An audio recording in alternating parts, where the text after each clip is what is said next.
नमो तस्य भगवतो अरहतो सम्मा संबुद्धस्य। ईश्वर में विश्वास धर्म का आवश्यक अंग नहीं है। बुद्ध ने ईश्वर के अस्तित्व को अस्वीकार किया। इस संसार को किसने निर्माण किया, यह एक सामान्य प्रश्न है। इस संसार को ईश्वर ने बनाया, यह भी इस प्रश्न का वैसा ही सामान्य उत्तर है।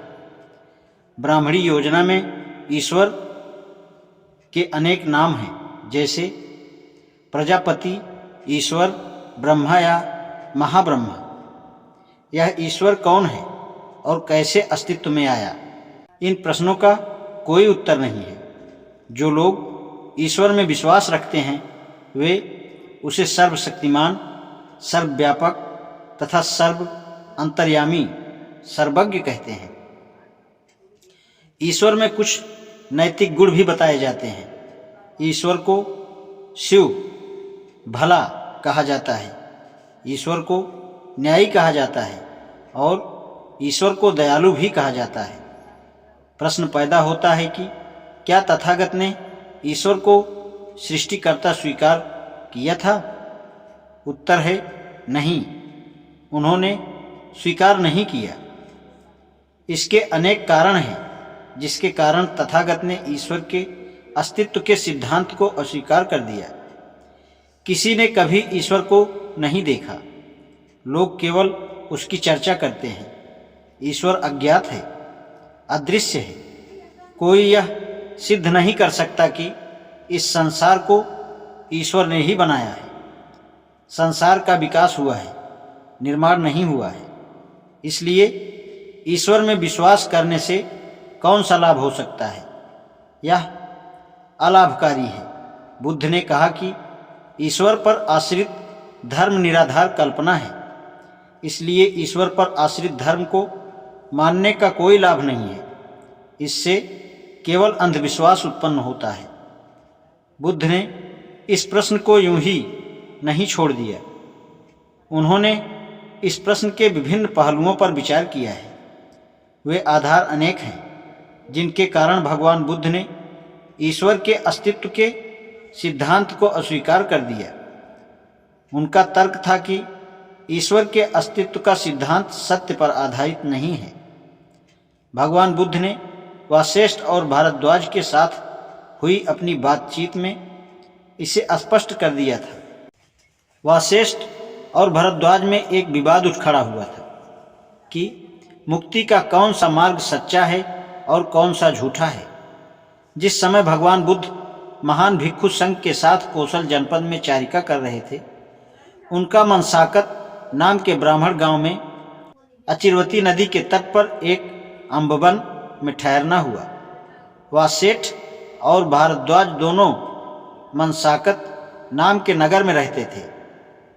जब उन्होंने यह सुना कि तथागत उनके ही नगर में ठहरे हुए हैं, तो वे उनके पास गए और दोनों ने भगवान बुद्ध के सम्मुख अपना अपना दृष्टिकोण प्रस्तुत किया।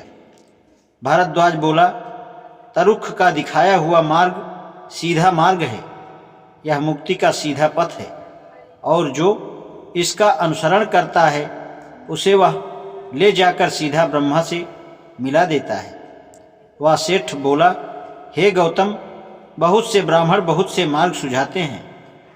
अध्वर्य ब्राह्मण, तैत्तिरीय ब्राह्मण, कंछोक ब्राह्मण और बिहुवर्गीय ब्राह्मण, वे सभी उनके द्वारा बताए गए पथ का अनुसरण करने वालों को ब्रह्मा से मिला देते हैं। जिस प्रकार किसी गांव या नगर के निकट पास अनेक मार्ग होते हैं, किंतु वे सभी आकर उसी गांव में मिलते हैं, उसी प्रकार से ब्राह्मणों द्वारा दिखाई गए सभी पथ ब्रह्मा से जा मिलते हैं।